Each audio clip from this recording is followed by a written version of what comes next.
game. Did y'all watch the All-Star game over the weekend? First of all, I always watch the All-Star game. Obviously, I'm a basketball player. I've been watching my entire life. So I was thoroughly disappointed in what I saw this weekend. The All-Star game has just become a joke. Let's call it what it is. And it's the players' fault.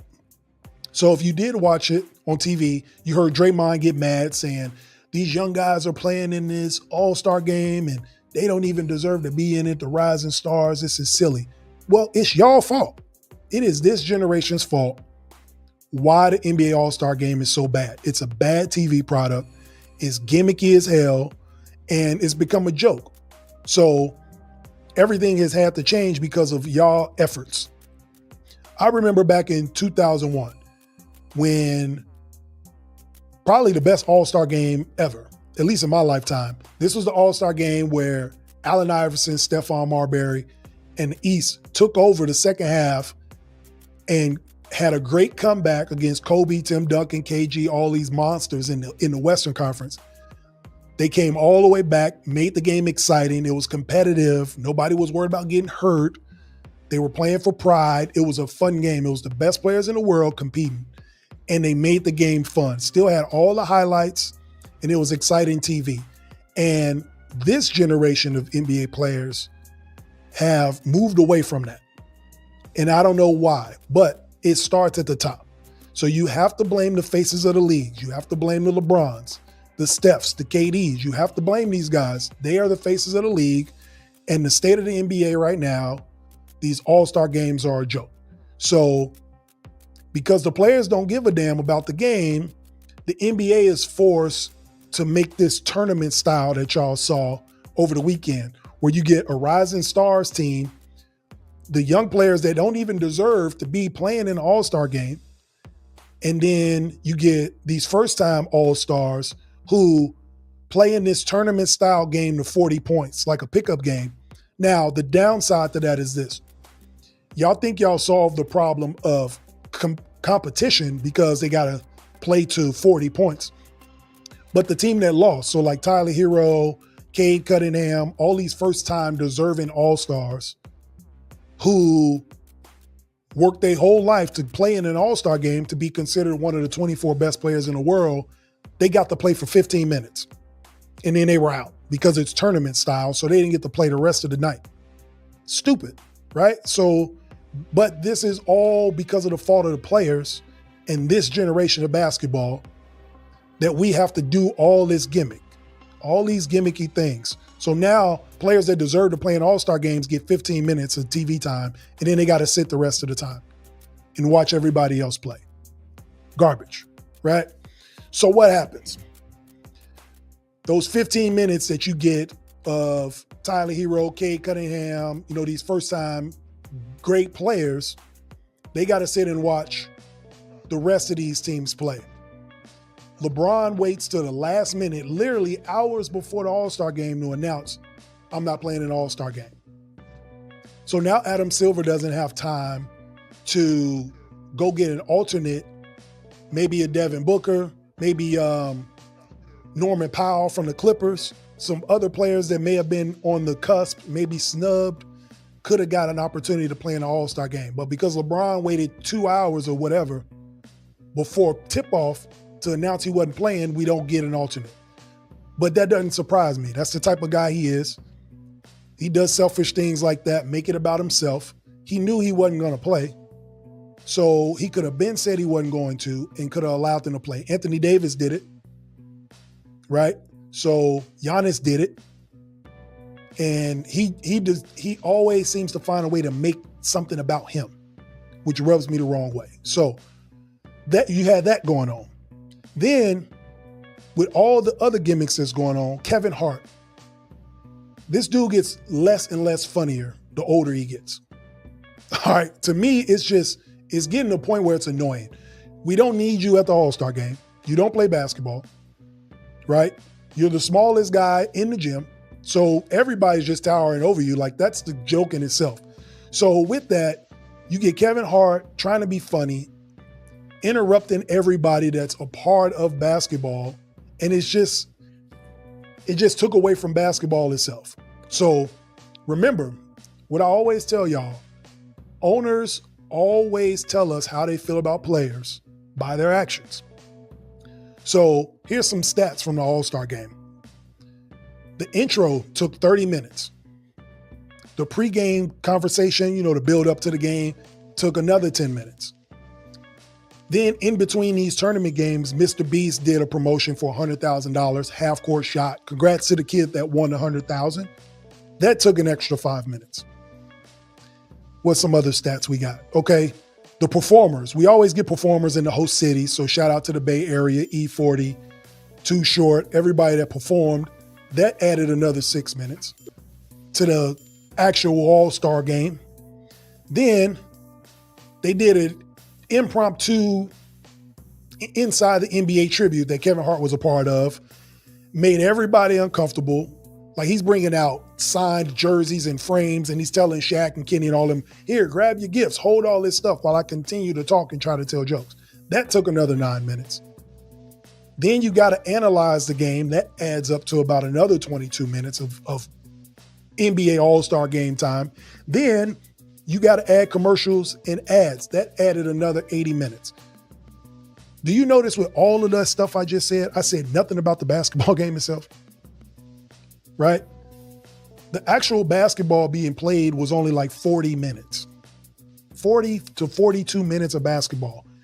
Because the owners have to worry about marketing the game of basketball as opposed to letting the players play because of how bad they've messed the All-Star game up. We got to deal with all this gimmicky stuff to save the dollars for the NBA. So the first time All-Stars get 15 minutes on the court, then they got eliminated by the global stars, and then the rising stars play in this game. So yes, Draymond, you are right, but you're halfway right. You talked about how the NBA needs to do better with this All-Star game, but y'all are the reason the game is the way it is, because y'all don't take it serious.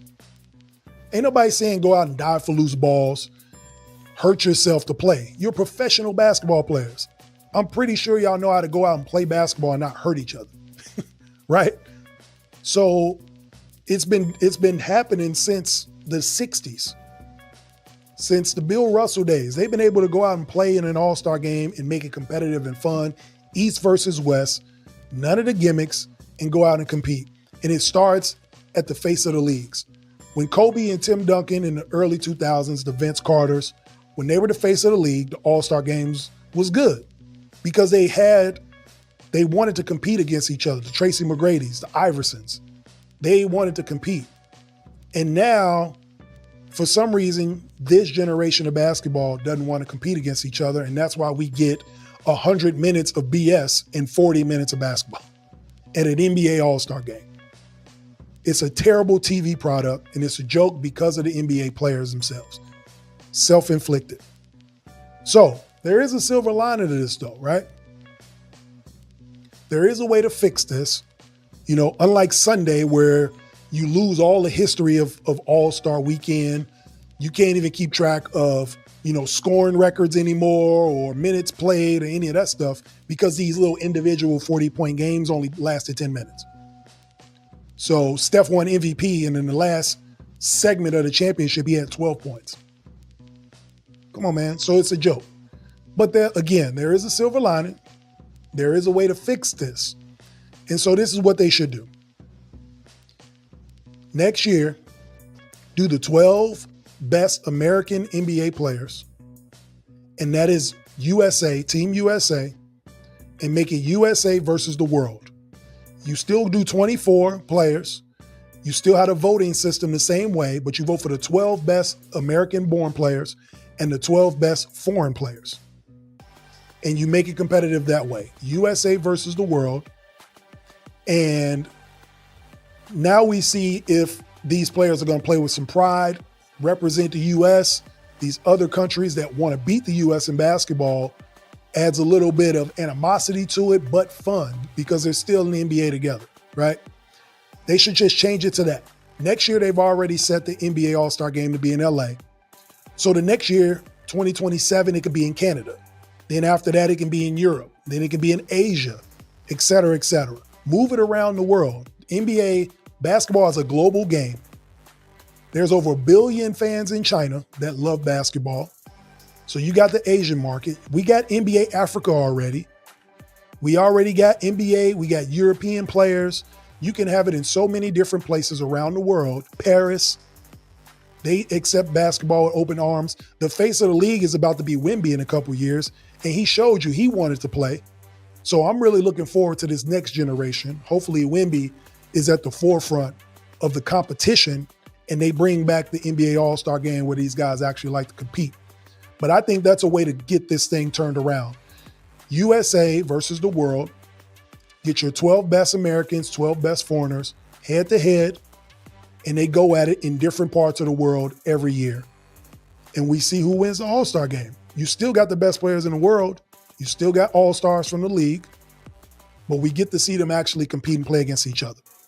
And then to add to that, so what happened with this LeBron situation doesn't happen again. You have to submit if you're playing or not by Wednesday before All-Star weekend, because that's usually when the players travel if they don't have a game. Thursday's like the last day of games before All-Star weekend. Submit by Wednesday if you are playing or not.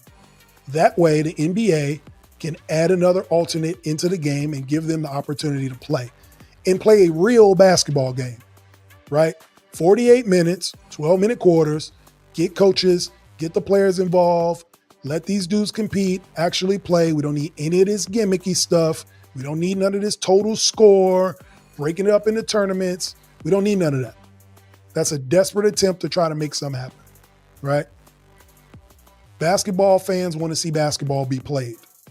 We don't want to see Kevin Hart on the court every 5 minutes, right?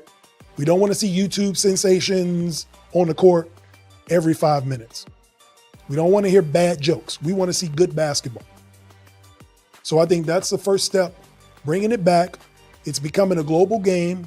Majority of the NBA is already global. So let's do the best global players against the USA.